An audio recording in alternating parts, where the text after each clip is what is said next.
Greetings, family. Welcome to your weekly St. Luke's. You're here with all four of your pastors as we enter the Advent season and as we go through the Gospels and talk about the birth narratives. I am hilarious, apparently.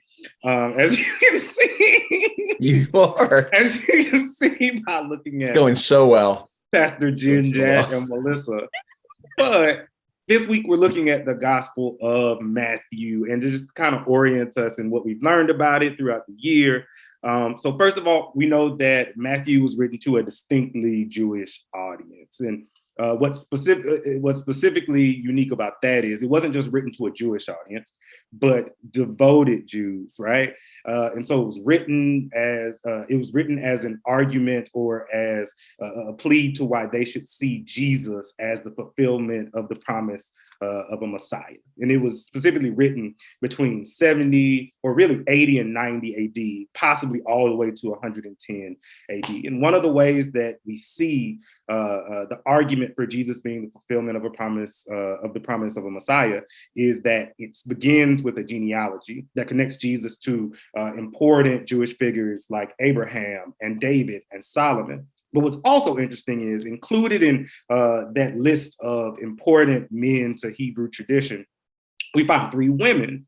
We find Rahab and Ruth and Bathsheba, all three of which had interesting reputations, which we'll dig into later. Yeah, and like the book that we're reading right with this points out that last week Mark begins with John the Baptist preparing the way, but this week Matthew begins with this kind of long genealogy that's doing something different. And I wonder what that's doing for us in this time as we're stepping further into Advent. Well, first I want to say, and I always like to say this with Matthew, is everybody skips over the genealogy because you don't want to read all the names. Right. And you don't know how to pronounce them all, and that's okay. We don't necessarily know how to pronounce them all, and that's okay. But it's important that when we think about Matthew's birth narrative, we don't forget this genealogy. We want to skip on to the parts that make more sense, that sound more like Christmas. But this is part of the birth narrative, that his actual birth, like the physical birth and the stories around that birth, for Matthew have to be connected to all of the people that came before that. So I think that is a huge piece of this, that Matthew doesn't start with the story and then says, and he was the son of all of these people. First, all of these people came. And because all this whole story, and particularly these women, came, and the fourth woman in the list is Mary, right? So you've got all of these women who are named before we ever get into birth story as we usually want it to be. So I'd ask Melissa, how does that live into the book that we're looking at together, the Four Christmas Houses? How does that tie into how this house, the house of, or Matthew's house, is depicted in the book?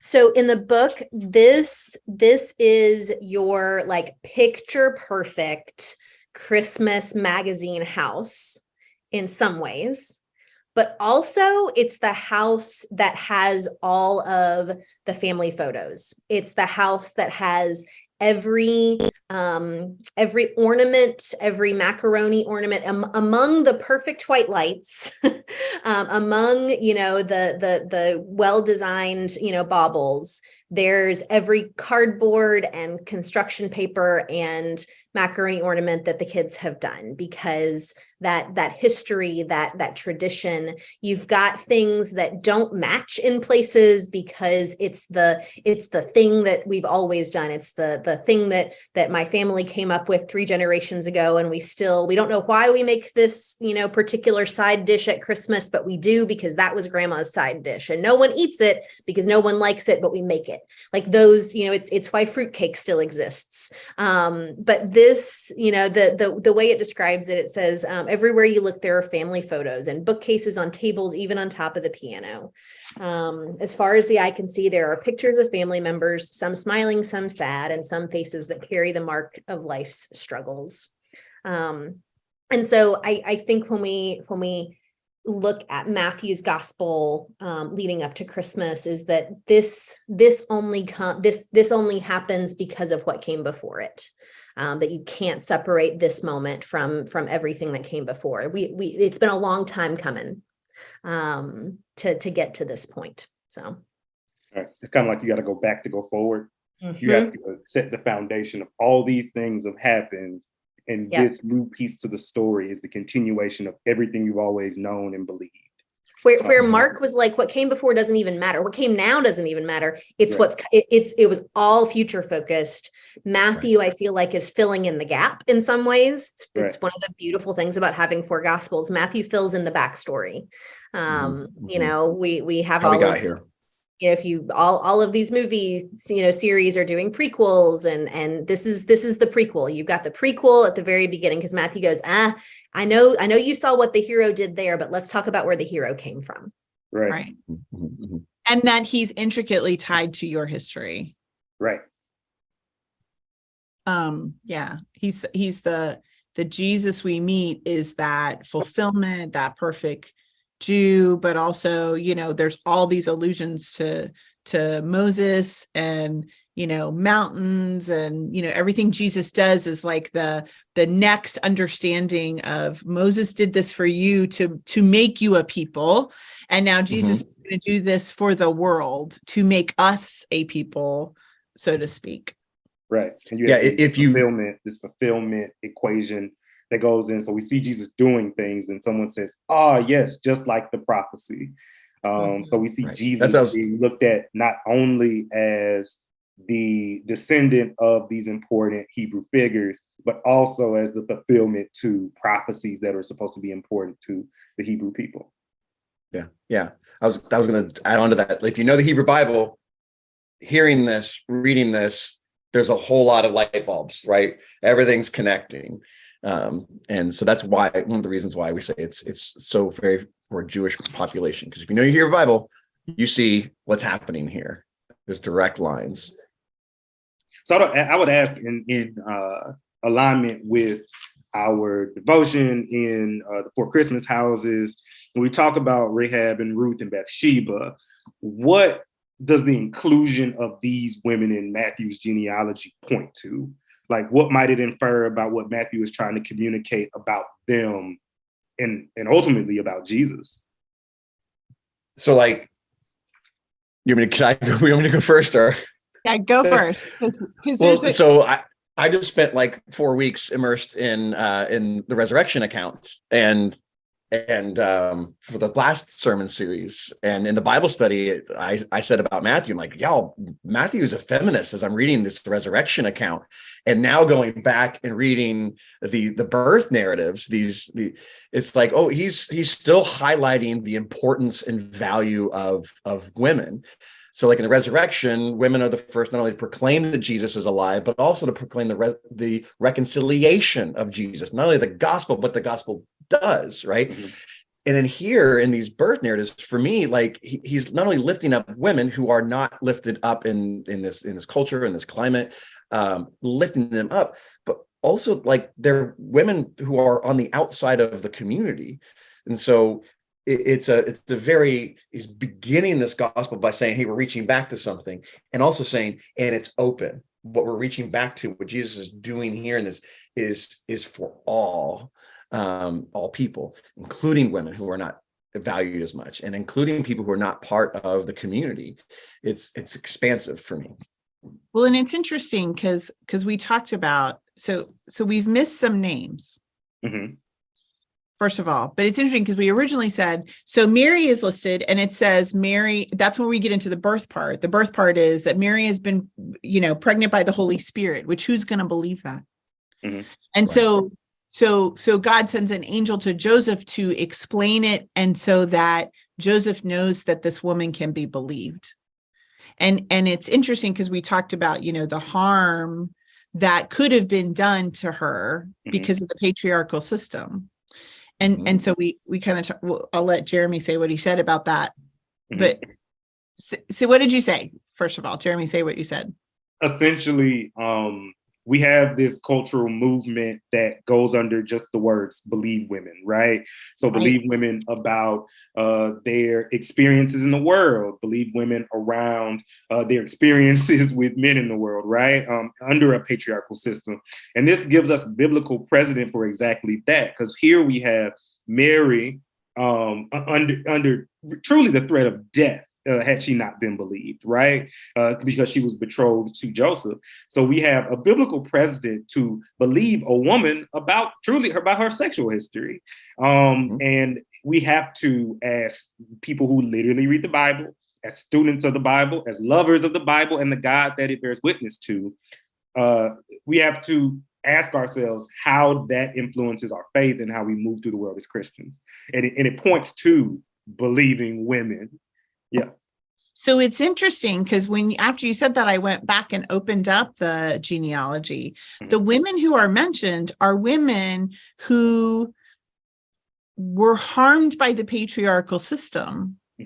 So you have Ruth, who is an outsider, who went to protect Naomi into Naomi's land. And Naomi knew that the only way for their ultimate protection was for her to be married to Boaz. For her to give herself to Boaz. You back up, it doesn't name Bathsheba.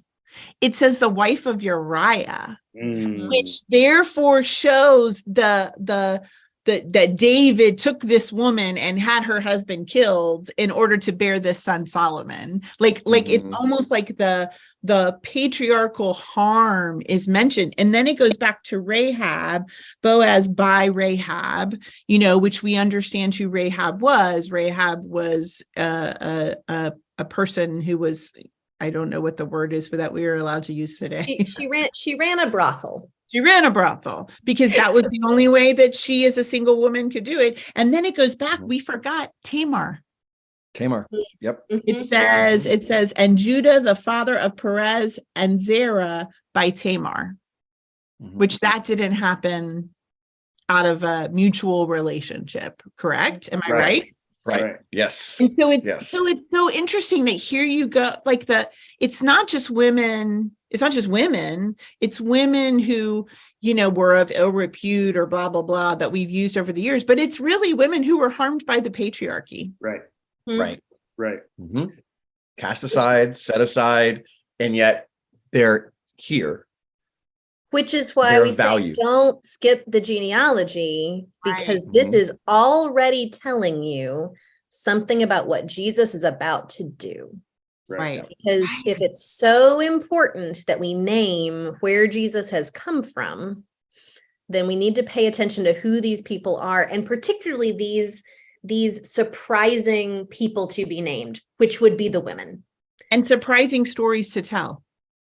That good and glorification and redemption can come out of these horrifically violent, today we would see these oppressive acts, and Jesus is born out of that. And then the rest of Matthew is Jesus continually lifting up the oppressed and bringing in the outsiders and giving them voice and power.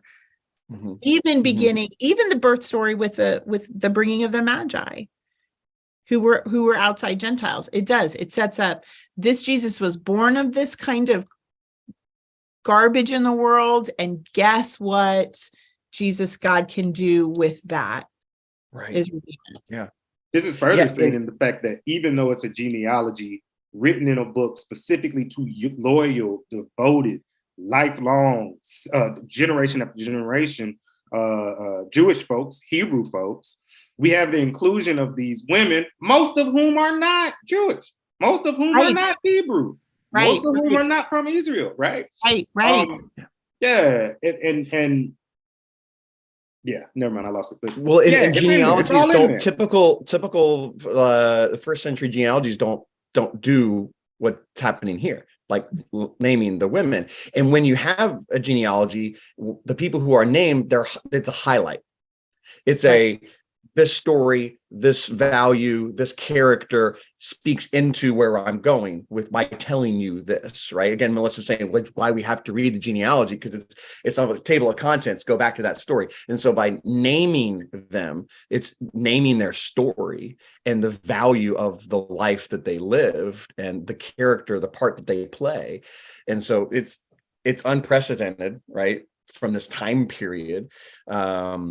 To do that, and especially if it's a woman on the outskirts of the community within the genealogy. So there's a lot happening here. And so it would be really interesting. Sorry, I'm going to go on this. If you got something immediately on that, go Jen. Well, one, I mean, we joked and said this is, Me Too movement started apparently much earlier, but right. With God. But also the fact that, they weren't supposed to intermarry and it was supposed to be just Jewish people. And but because of our, oppressive acts, we kept bringing these outsiders in. It becomes a story of, no, God was weaving, God was in it, redeeming and reconciling us to one another from the beginning. God is going to make this, because it is for the Jewish audience to understand the importance of Jesus for the outsiders. Mm-hmm. Look what happens when you read the Bible. So okay. So look what happens when you literally read the Bible, but don't read it literally. So what if, we've already got next year's worship series all planned out. But what if the only way to prepare for the Christmas story is to read all of the stories in this genealogy? I think that's what Matthew would tell you, is that you don't get to read chapter 2 until you know the stories of everybody in chapter 1. Yep. Yeah. I mean, what if that was a whole year of that? That's how we read the Bible leading up to Christmas next year. Is 2025. How about right? That? Like if you're gonna celebrate Christmas this year, Matthew would say you don't get to celebrate Christmas until you know all of these stories. Right. It's a table of contents. I will tell you, like, even if I read through that genealogy, I couldn't tell you every one of those stories. I know some of these. I certainly know the women. Like this is something that we could all probably check those boxes, but not some of the others. So what? Yeah, so if some amazing stories at Matthew's house, you don't get, because they're going to make references at Matthew's house to crazy Uncle Wayne or Aunt Ida's thing that she did 4 years ago, and you're just supposed to know, because that's what would happen at Matthew's house, is you would just know the stories because they've been passed down, and the first readers of this would have known the stories, but we don't. So it's interesting because Sisters of the Soul is reading this book by Kat Armas called Abuelita Faith.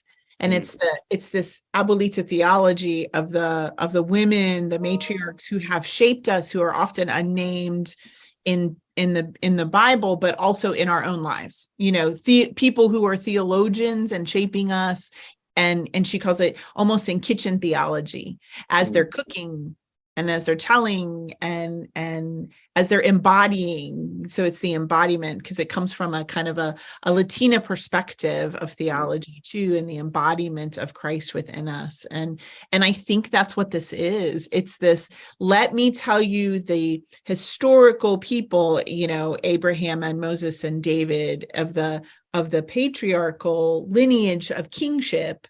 But then let me tell you about the Abuelita theology, of all that kitchen theology and stories that happened that shaped this moment in time, that shaped the coming of this Jesus, who would be for both the kingly lineage, but also the unnamed abuelitas. And I just love that.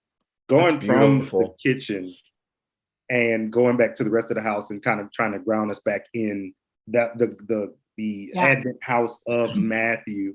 The whole imagery is like all these pictures on the wall that show the history of the family, where everybody gathered for Christmas, and there being a few folks there who seem like they don't quite belong, or they're not quite a part of the family, right? Just in the same way that the women seem kind of out of place in this genealogy.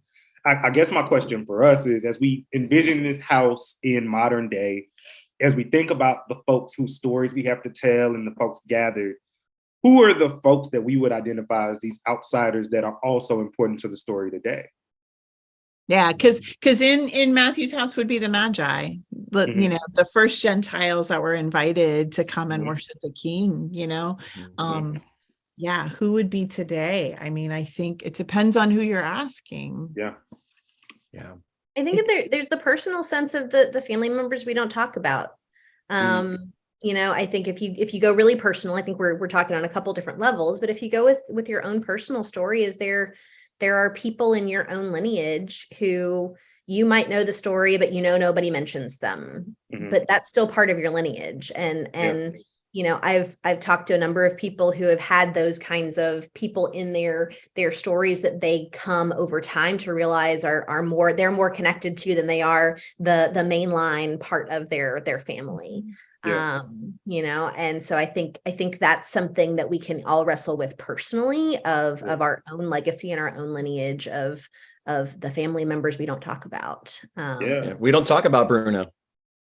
So, right. Yeah. Thinking about that, I think of a particular family member who, because I come from a family where faith was super important. I think about a particular family member who didn't exercise faith in the traditional way or in the way that the rest of the family did.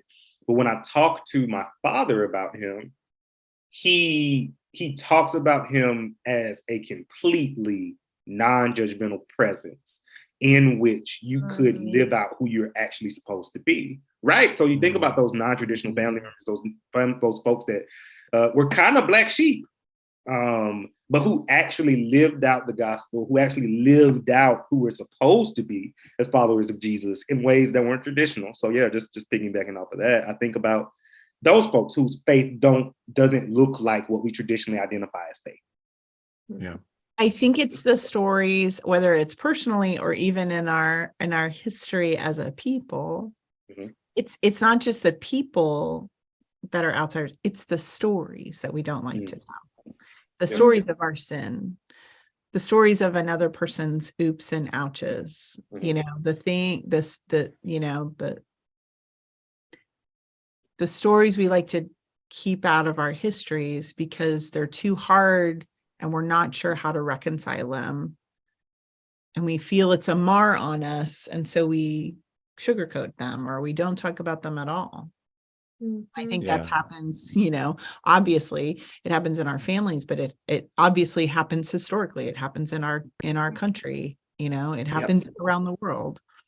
Well, and it's I happened would historically. say in what my husband does, working with people in poverty and homelessness, ironically, this is the time of year they get paid attention to, that everybody wants to help at Christmas. But come January, there is no one showing up to volunteer. There's no one giving donations.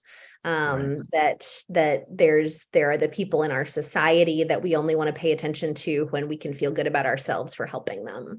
But there's not the care ongoing to that they wouldn't be named as part of any genealogy. If you were to list, the most important groups of people in Central Florida, you wouldn't say the homeless. And yet those are often the groups of people who are driving the whole story of Central Florida, for example. So right.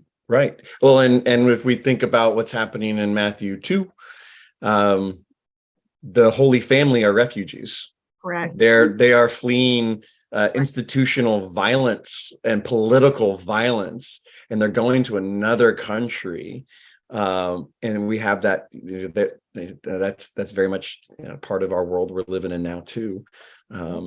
So they're part of the story as well, and their story is valuable. It needs to be part of our lineage.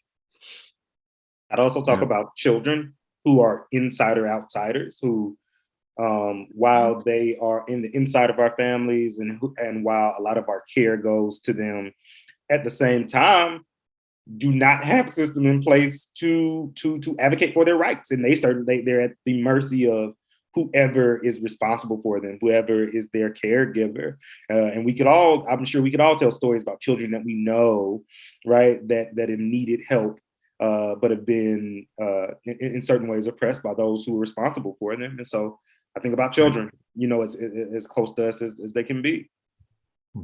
Yeah. What's the word for this week? What's the Advent candle word? Is it peace? If last week was hope, I feel like this one's peace. It depends on who you're asking, but usually. Yeah, right. But I think we're connecting it with the word peace and an understanding of, what does it mean to be at peace with the fullness of our stories, which is what, I think Jesus was saying, yes. I think Matthew was saying, yes, Jesus is a part of our lineage. But Jesus is also for the outsiders. And you can look at your history and know that outsiders have always been there. And can you be at peace about that? Can you be at peace with the breadth of the story and be open and be at peace with the wholeness of the story in order for Jesus to bring us wholeness, I guess is my thought about Matthew's gospel and the story of Advent. And I guess we're going to stop there. That's probably a good piece for everyone to chew on as we are moving towards another week. So I hope that you will join us this Sunday in worship as we look at Matthew's house. It is an all-in Sunday. So if you normally worship online, we would love for you to come join us in person. We'll celebrate communion together. Go ahead. And at 11:15, we're all together for confirmation. Confirmation. Yes. Yeah, it's an exciting Sunday. Where we're bringing how many 20 plus young 20 people plus confirmands into the St. Luke family. And they need all their abuelas, they need all their grandmothers, grandparents, not just in their personal family lineage, but in St. Luke's lineage, all their aunts and uncles to come and be there to celebrate them. So join us at 11:15 in the sanctuary. We're going to have one service at 11:15 for confirmation. It's a beautiful service. Yeah. It's a great week to either stay for a second service or come at 11:15, even if you come normally at 9:30 to celebrate those kiddos. We would love to run out of room. So let's be all in for young people publicly proclaiming Jesus Christ as their savior and saying, I want to be a part of this church. Let's be all in for that. Can we do that? I think so. I think that seems like a reasonable ask. Amen. Perfect summation to what it means to have Matthew's genealogy as our birth narrative. Yeah. All right. Blessings. Blessings, y'all.